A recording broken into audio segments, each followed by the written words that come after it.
हम मुनि झा आ एकटा बहुत सुंदर महुआ के गीत सुना रहल छी। ई बहुत मजाकिया गीत छै, बहुत सुंदर गीत छै। सुनबे तऽ बहुत हंसी लागत अहाँ सबके। तऽ सुनियो ई कनी मजाकिया गीत, दुल्हा के महुआ के गीत।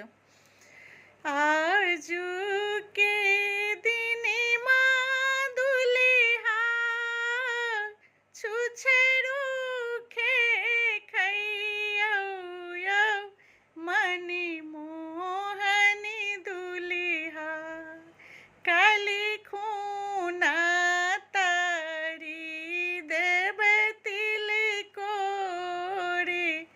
यौ मणि मोहनी दुल्हा काली खाना तारी देबै तिलकोरी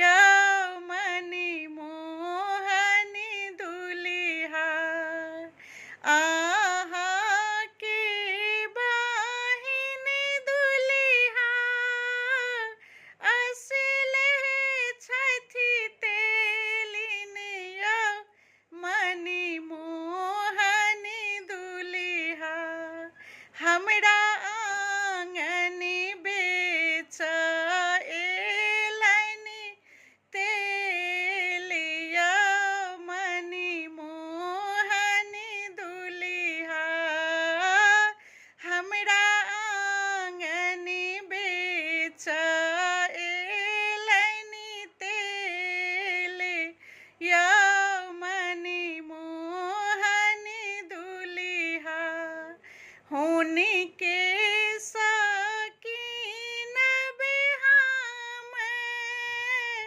सरिसो के तेल यौ मणि मोहनी दुल्हा ओही तेल सा तरब तिलकोरी यौ मणि मोहनी दुल्हा आजू के दिनमा दुल्हा छुछेरू